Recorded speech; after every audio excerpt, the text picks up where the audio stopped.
بسم الله الرحمن الرحيم. halkan habeenkan waxaan isugu nimid xafladaasoo midka ugu muhiimsan uu yahay furitaanka xisbiga wadani ee Toronto. Marka intaan sidaas waxaan jeclahay inaynu quraanka ku furano kariimka waxaana inoo akhri doona sheekh Shucayb. شيخ لماذا تعرف الشعيب وسوي القرآن كأنه آخر درجة حسن تشوفون إن شاء الله.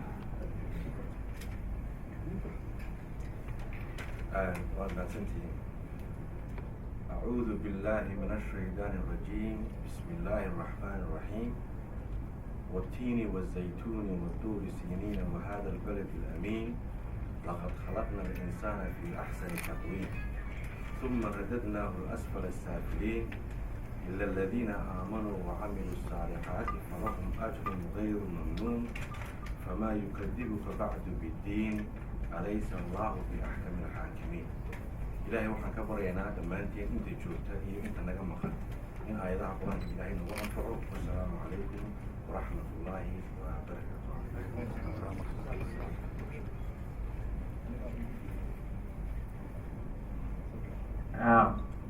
quraanka kariimka ilaahay nagu qaybtiisa hayna siiyo. Marka horeysa waxaan ii sheegayaa haddii horta inaan anigu iska bilaabo magacayga Axmed Ismaaciil baa la yidhaahdaa, reer Toronto aan ahay. dee dadkiina badihiisa wayba taqaanaa. intaa wixii dhaafsiisan xafladan aynu caawa isugu nimid sidaan hore idinku sheegay waa xafladii lagu furaayey xisbiga wadani ee Somaliland. sidii Toronto lagu yaqaanay dadka degana waxa inaga waajibkeena haddaynu nahay qurbi jooga reer Toronto inaynu muujino sharaftiina lagu yaqaanay ee ahayd xisbi wal oo inooga yimaado Somaliland inaynu isugu nimaadno mar haddaynu qurbi joognahay waa inaan footinin. waana ku mahadsantihiin sida sharafta uga soo qayb gasheen dhalinyaro, odayaal, dumar iyo caruurba. rag badan oo ay ahayd inay yimaadaan kama muuqdaan halkan. waxay ka cudur daarteen dhaxanta iyo qabowga, marka iyana way mahadsan yihiin. kole waanay daawan doonaan. intaa wixii dhaafsiisan waxa aan jeclahay in aan in yar ka hadlo magaaladeena Toronto oo sidaan hore idinku sheegay aynu inagu mar walba isku xilqaano mar haddii ilaahay naga deliyo waddanka la yidhaahdo Somaliland wixii inooga yimaada ee isugu keen yeedha inaynu inagoo isku wada duuban u nimaadno. taasuna aanay ahayn midna laga baryaayo ee aniga sidaan u arkay ay tahay waajib. ta keliya aynu qaban karno haddaynu nahay reer Torontona ay taa tahay. waxa keliya aynu ku kordhin karnaa waa waktigana dhawaynu haynaa. waana idinka muuqataa sida aad usoo dadaasheen u timaadeen. intaa wixii dhaafsiisan rag odayaalaba halkan fadhiya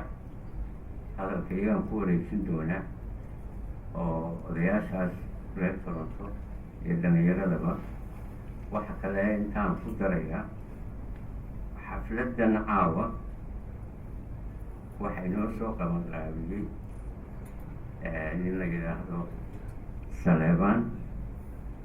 Saleebaan oo ujeedada uu u sameeyeyna ay tahay inuu wacdi geliyo xisbiga cusub ee Somaliland. aanu ka yahay wakiil inkastuu qariib lagu yahay waddanka degan yahay. marka aada u mahadsan yahay Saleebaan. odayaasha kale ayaan hadalka ku wareejin doonaa. waxaan jeclahay intaanan hadalka wareejinin in aan ka bilaabo aan kusoo dhaweeyo mikrofoonka saleebaan marka uu dhamaystana dee ragga iyo dumarka meesha fadhiyaaba way u furan tahay waana lagu yeeri doonaa magacyadooda ciddii saleebaan ku xigtay inoo hadli doonto insha allah waktiguna saasuu u socon doonaa xafadeeduna way inoo furan tahay mar labaad aada iyo aad baa umahadsantihiin imikana saleebaan baan kusoo dhaweynayaa markuu dhammaadana wixii su-aalaa marka hadalladu dhammaadaan ayay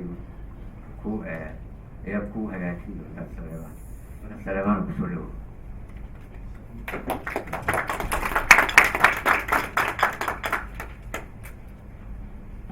السلام عليكم ورحمة الله وبركاته. waxaan marka hore usoo mahad celinaya ereg oo ina hogaaminayay waxaan labaad mahad celinaya dadka soo qeybaya sharafta leh aada iyo aad bay umahadsan tihiin sida aad uga soo qeyb qaadateen aad noo soo sharafteen idinkana saasoo kale insha allah idin soo sharfi doona markaad u baahataan masaacido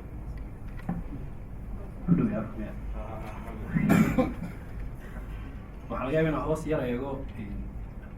ibadkayga markaas si kala ha u qaadanina waayo qodobo yaroo hadda ku jira u baahan in la akriyo oo aan ka imanayn maskaxdayda oo ka imanaya xagga xisbiga markaa taa la socda markii meel kan oo kale ay ugu dambeysay baan maanaya scarbo waxaan ahaa baan maanaya googeyda baan maanaya nasiib wanaag taa kulli ku dheeraan maayo laakiin maxaa ka gaadho madaxweynaha imika waddanka qabsaday iyo xisbiga kulmiye oo bedelay shuruucdii adkeyd iyo monopoligii ka taagnaa waddanka furayna ururadii siyaasiyiinta ahaa ee waddanka maanta 15 ka mid oo cusub ay meesha kusoo biireen dad cusub oo fara badanna la siiyey janis ay kaga qayb qaadan karaan siyaasadda oo ay dhici karto inaad ka mid tihiin niman kaloo badan ay ka mid yihiin anugu waan ka mid ahay taa aada iyo aad baan ugu mahadinaya dowladda cusub iyo madaxweynaha sirayaba inkastoona ahaa weliba dadkii aan taageerin in ururada la furo mana kasoo horjeedsan laakiin oo dhexdhexaad baan ka ahaa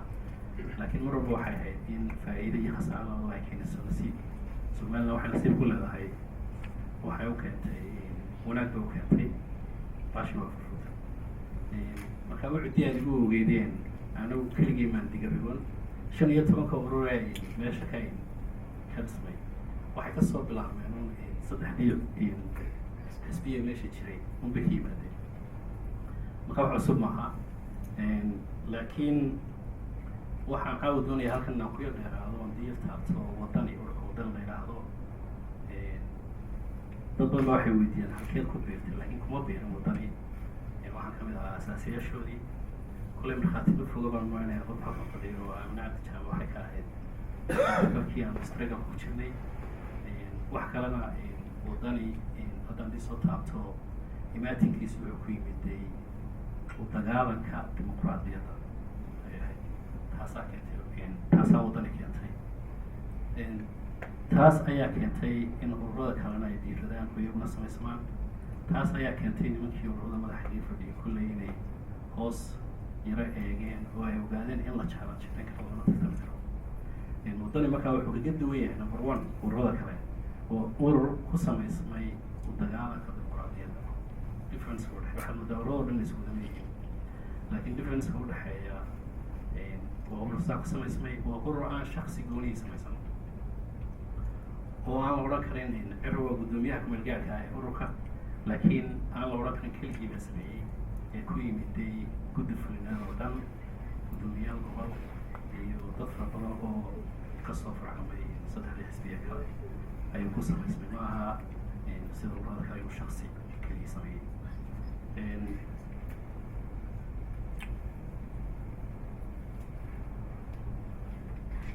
haddaba backgroundkan oo ku yaro noqonaya waxaad ogeydeen khilaafkii ka dhex dhacay xisbiga wicid markii doorashadu ay dhammaatay madaxweynuhu taas kadib markii khilaafkaasi dhacay waxaa la go-aansaday in maxkamadda sharciga la iskula tago. nasiib darro ha noqoto ama nasiib wanaag ha noqoto si doonta ha loo qaato, laakiin maxkamaddii waxa ay dib usoo sheegtay in shirweynihii xisbigaasi dib loo qabto, dibna loo doorto hoggaan cusub. balse dadkii alaga ku loomayay garabkiina waan ka midka ahaa, waxa ay go-aansadeen in urur cusub ay furtaan iyagoo eegaya danta dalka iyo dadka oo aan doonayn muran inay geliyaan waddanka iyo qas. waxay go-aansadeen inay furaan ururka wadani.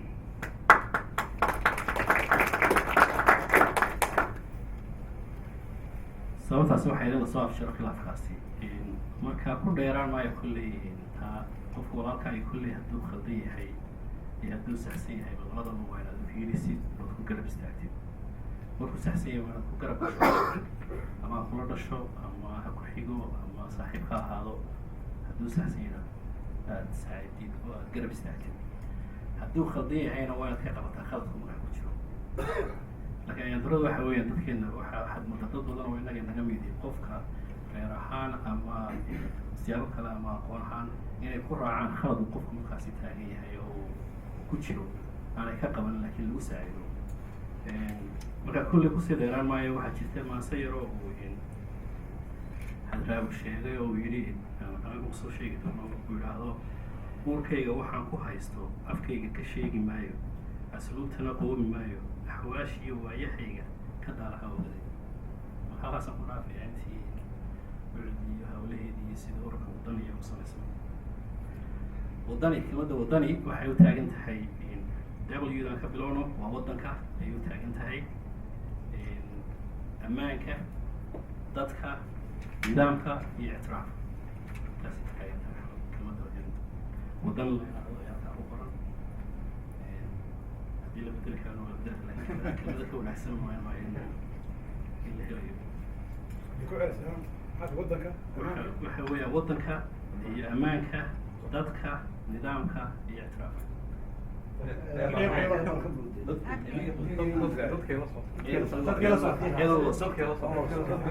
waddanka, dad, ammaanka, dadka iyada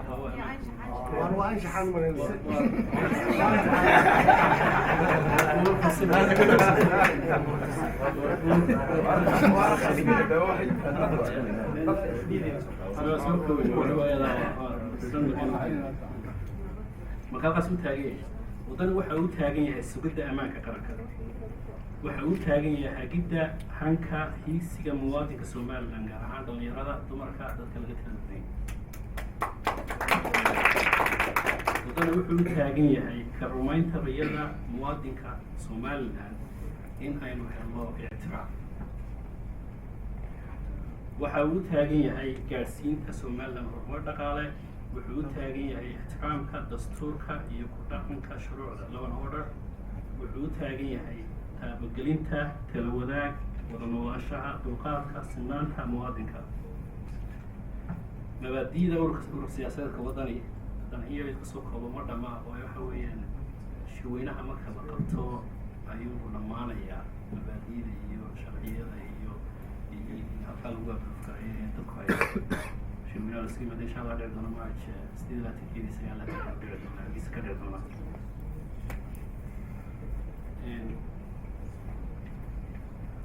ururka wadani waxa uu horseed u yahay siyaasad xariir ah kana muuqdo bisayl hogaamineed. dadka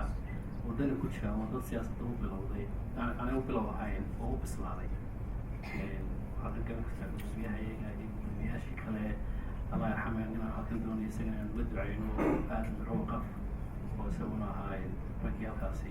ururka asaaskiisa ku lahaa qayb libaax ilaahay u naxariisto isagana. waa niman siyaasadda u bisil wey. ururka wadani wuxuu kasoo horjeedaa siyaasadda shacabka kasoo horjeedaa. ururka wadani wuxuu u taagan yahay siyaasadda ku salaysan wadajir, isku duubni, danta guud oo loo midoobo si loo horumariyo waddanka Somaliland. siyaasadda ururka wadani waxaa sal u ah wada shaqaynta, dhexmarka, dhammaan inta ku fogan siyaasadda Somaliland oo laga gudbo siyaasadda ku dhisan muran iyo khilaaf. ururka wadani wuxuu ka shaqaynayaa sidii dhalinyarada Somaliland, dumarka, dadka laga tirada badan yahay talada waddanka ay uga qaybgeli lahaayeen. waxaan taageersanahay in hoos loo dhigo da-da lagu gelayo tartamada golayaasha deegaanka iyo golayaasha kale ee waddanka ka jira golaha baarlamaanka oo kale,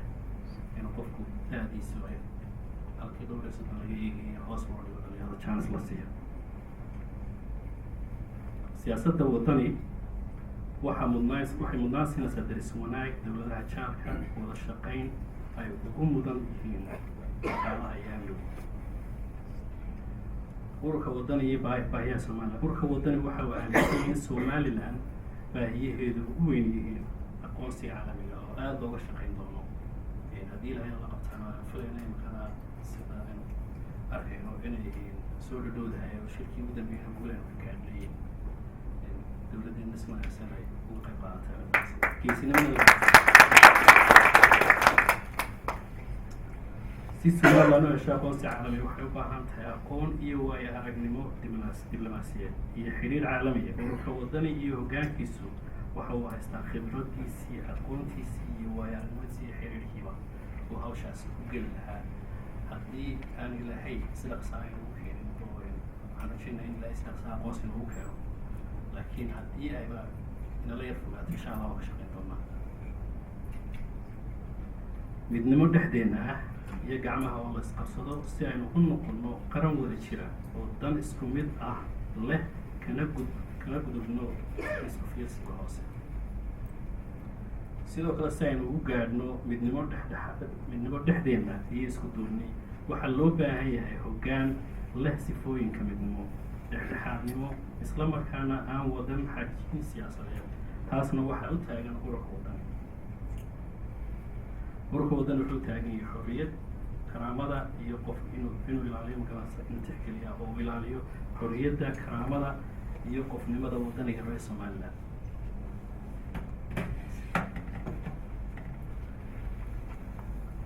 madax banaanida saxaafadda xorta, dhammaan xuquuqda waddaniga reer Somaliland iyo ciddii noolba. ballanqaadka ururka waddani uu soo koobi doono wuxuu waddani ummadda reer Somaliland ugu ballan qaadayaa hogaamin toosan, siyaasad mudakara iyo xuquuq siman. intaas waa inta ka akhriyay waxaa uniformka ahay waddani oo soo koobay xilka dambe waxaan maana maskaxdaykiin waddani waa saan dii sheegay. kolley waxaan diyaar waxaan wixii su-aal caawa halkan layga weydiin doono. waxaan u nimid inaan kolley aan recruit garayno membership oo aad kasoo qayb gashaan kana qayb qaadataan. ayna ujeediin halkan fadhiya kulligan waa aqaana badankiina haddaan boqolka garanaynin. waxa aan jecelahay kolleyba inaad xisbiyo kala fidsantihiin, laakiin aydan dhidi lahayn 15 urur meesha socdaa inay 3 xisbi la tartamayaan oo ay furan tahay laga qayb qaato oo la taageero. marka waxaa kolley la taageeraya dadkii 3 xisbiyo hore ka tirsanaa oo gacmo furan kusoo dhaweeyo oo aan leenahay nagala soo qayb galaan. sidaad la socotaana waddani inuu yahay ururka ugu fadalada caalda ee marka qofka shakiga jiro kolley waxaan maanaya media weyn aad buu la socdaa oo waad ka akhrisan kartaan. cudud baa isugu tagtay, maskax baa isugu tagtay, dad aqoon laba isugu tegay. intiina meesha fadhiday inta kale ka maqan waxaan rajaynayaa inaad idikuna cududdiina iyo maskaxdiina iyo aqoontiina ugu soo biirtaan oo u baahannahay. xataa haddii aad ururo kale maskaxda ku haysaa waxaan jecelay kolleyba inaan influence ku yeesho oo aan idin ka soo jiito ayaan caawa halka ujeeda iyo dad xisbi kaleba ku jirto. aad iyo aad baan idinku soo dhaweynaynaa. waa urur furan dadka oo dhan, waa urur aan la kala lahayn, waa urur aan la sheegan karin, waa urur maanta dadka soo biirta aad kamid tahay asaasayaashii. kulligeenba waxaan nahay dad bilow baynu nahay, waa la kala yar horeeyo anagu dagaalka horumaan ka qayb qaadan, laakiin waxaan idka horeeyey iyo waxaan ku dheertana ma jirto. waxaa halkan aan kolley ku hayaa foomo. haddii aad numberkaaga iyo informationkaaga aad noo dhaafto muqaajol kula soo xiriiri doono, kula soo hadli doono, ama aad aniga ila soo hadli karta ama ciddii kale markaa inshaalla ku dibin dooran doonaa waddani hogaamin doonta Canada ayaamaha soo socda. oo waxaan iska ilaalinaha in dadka farta lagu fiiqo oo la yidhaahdo hebel iyo hebel iyo hebel baa guddi ku ah. waxaan jeclay dadku inay chance u helaan inay foomka insha allah idin dhiibi doono ay ku qoran haddii ay xiseynayna guddida kamid noqdaan iyo wixii ay waddankooda iyo ururada iyo dadka ay u qaban karayaan in ay ka qayb qaataan oo ay halkaa ku buuxiyaan guddida dhisideeda ka qayb qaataan ururka dhisidiisa ka qayb qaataan waddankaaga dhisidiisa ka qayb qaadateed sidaas insha allah idinka rajeynaya taageeraan idinka rajeynaya aan idinka rajeynaya kulligeen ba iska rajeynayna gacmo furan baan kasoo dhaweynaa waxaan jeclayaa nala qabataan dhinacyada nala qabataan wasalaamu calaykum waraxmatullah waxay diyaar u noqon doonaa markay odayaashu hadlaan aad jeceshiina dowladiisa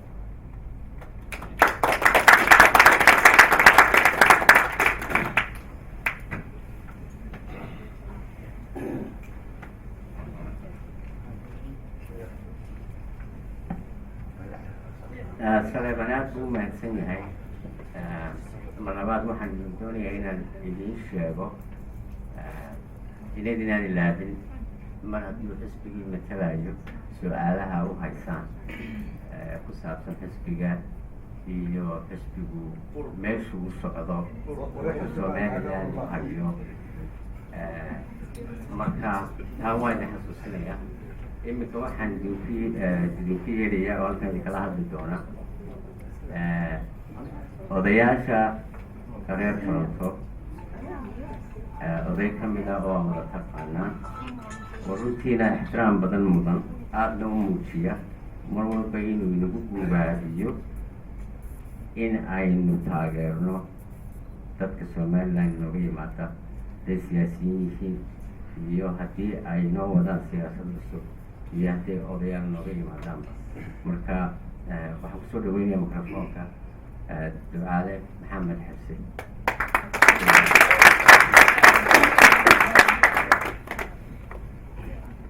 السلام عليكم ورحمة الله وبركاته. كان أنا قعد رهاب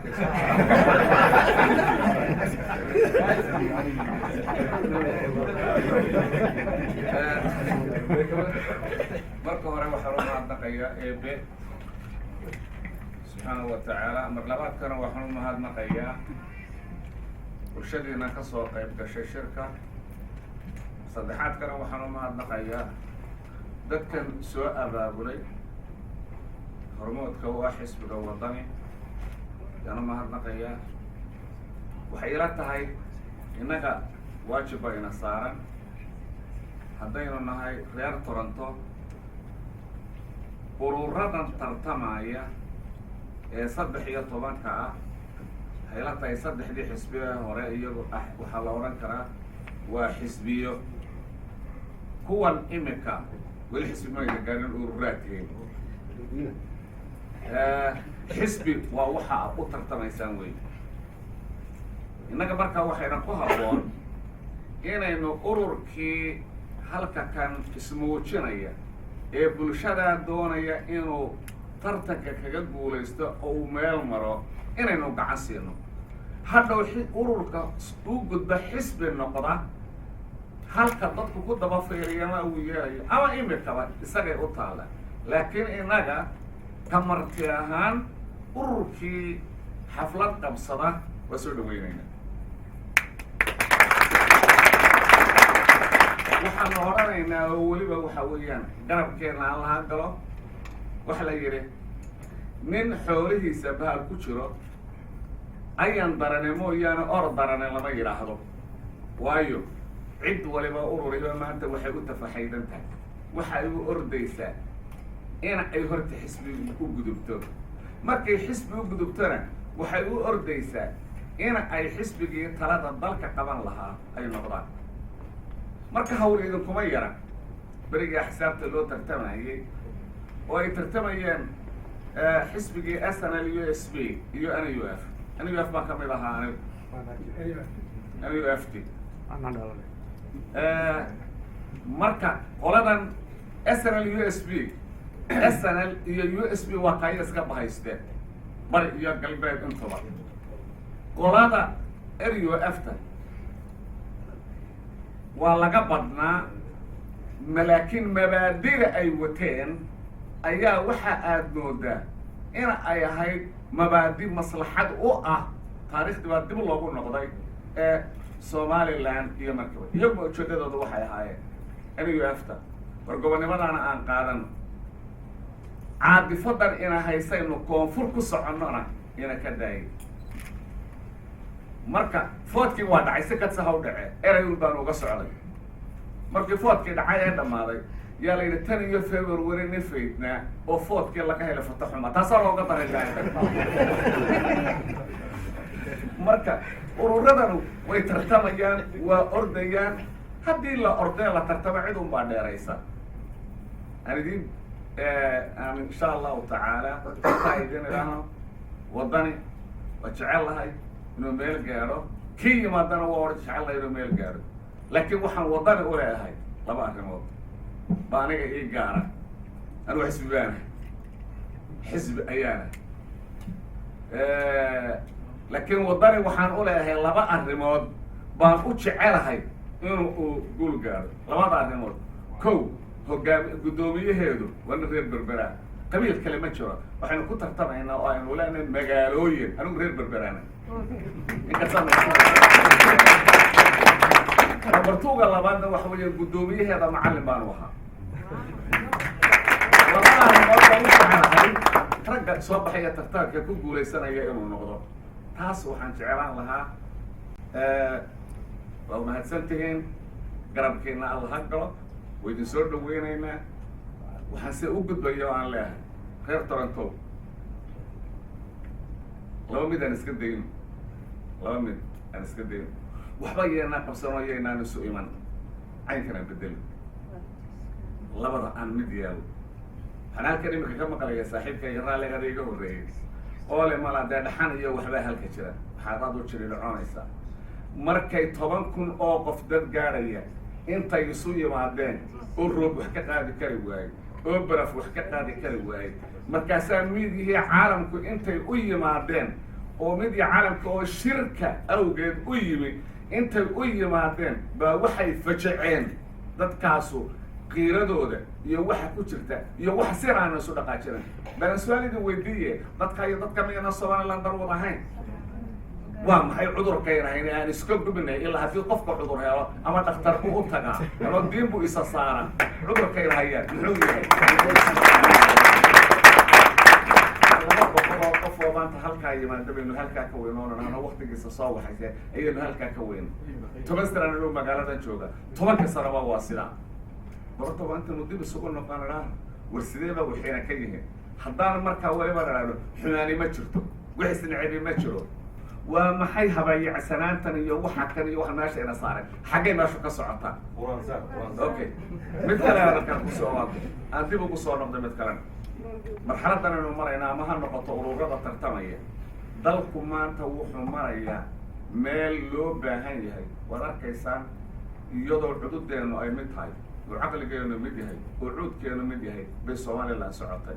waxaan aad soo qaadanayaa Faysal Cali Waraabe maanta yaa maanta la waraysto aan waran waraysatay wuxuu yidhi markii madaxweynaha loo geeyay madaxweynayaasha iyo meel la fadhiisay qashikii laan kana meel laga yaacay cadawga Soomaaliland oo dhan waa hoos burburay buu yidhi mar baynu khatar gal taas hadda fiirana khatar mar baynu gal inkastoo warwarkeedu jiray aynu ka baqaynay waxaana aynu wadana inaynu ummadda ku meelano khatarta markaynu galay waxay ahaan lahayd shirka hadda ummadda ka maqnaan lahayd kuwii hore ee shirarkaa jiri jiray waxaa la ban jiray ilaa meeshii ma joogtide waxaa la odhan jiray midnimada waa muqadas noo qora hayo midnimada waa muqadas Soomaaliya waa mid ha Soomaalida waa mid maanta maxaa dhacay waa markii koowaad ee la yidhi wax muqadas sidaadaba Soomaaliya mid bay ka baqaysay in la yidhaahdo Soomaaliland baan ictiraafay anana mid baan ka baqaynay in la yidhaahdo midnimadu waa muqadas dalkana lama kala bayn karo Soomaaliyana waa mid ilaa way daashatay waa soo dhixi jirtay maanta maxaa soo baxay mid ay ka wada naxeen cadow ka wada naxay oo maxay waa markii koowaad ee la yidhi Soomaaliya waa laba Somaliland iyo Soomaaliya labaduna beesha caalamku waxay dhiiri gelinaysaa inay mustaqbalka xiriirkoodu siduu noqon doono ay ka wada tashada macnaha waa banaan la dhigay banaanka la dhigay maxaa la dhigay kow in Soomaaliya sidaa lagu eegane wax laga qabto somaliland iyo soomaaliyana in la kala furdamiyo waa waddo la maro heshiiya innaga teena inoo ku xumi taxumba ka raabiyo xaaji yaasiin teena inoo ku xumi markay timaado waxa weeyaan war dadkanu maxay doonayaan dadkanu waxay doonayaan ayaa katalitooda ahaa fooda laga qaado maantana waynu ognay guul baynu ka soo horeynay shirka aan la tilmaami karin in yaro kaftaqaan meel ku daro ilaa wuxuu iska soo wada baxbaxayeenoo soomaalida waxba uma kala qarsoona wafdigeena meesha tegay iyagoo isku duuban ninka ingiriiska maanta waynoo heliy ilaahba inoo heliyo si fiican oo caqliba leh barnaamijka subaxii la dhigay ayaa wuxuu ahaa mid yaab leh oo walaweyntiina ka xanaantay oo maxay ahaa markii hore subaxii waxay sarkeen ninka u qaybsan arrimaha africa u qaybsan bay subaxii sarkeen caydi wuxuu yidhi markii abaarihii waxba anaan idinka tarin bal horta 40 malyan hadda siqaata oo abaaraha iyo waxa iskaga waxaya mar labada waa la soo socda wasiirkii arrimaha dibadda William Hague baa loo yimid isaguna 105 malyan baanu 3 sano baanu disiinana idinka dhigno oo toosa waa laga tegay barlamaankii baa la geeyey waa laga yimi prime ministerkii baa loo keenay waa barnaamij taxana ahaa oo aanu cid kale u samaynin kow habeenkii cashadii baa timi markii la casheeyey cashadii la yimi 3 baa loo kala sameeyay dadku meel loo kala casheynay meel madaxweynayaasha la geeyey meel prime ministerka iyo wasaaradaha iyo احتاجها لقيه مال UN كي جامعة العرب iyo قليل iyo قشن لان iyo ayaa lagay halka markii la joogay ilaa magacaada dhaqalo Soomaaliland maxaa ka loo soo baray halka lagu ma kaliya misbali fikra ay ka soo waaday kale waxa soo dhan waxa weeye wafdigeeda imika ilaa 20 dawladood ayaa mid waliba yiri 4 dawladood baanu ka furanayna baa ayaa mid waliba xiriir baanu la sameeynayna wax baanu idin tarayna Turkigu isagu wixii 300 malyan baa ku shooyay uu yiri Soomaaliya waxba igama hagaagin waanu idin casimayna waanu dhisayna dalka xiriir fiican waa yeelanay waxa weeyaan waxaynu muujinay oo Soomaaliland muujiyeen iyagoo isku duuban muxaafid iyo mucaaridba oo midaysan inay wax ay doonayaan ka midaysan yihiin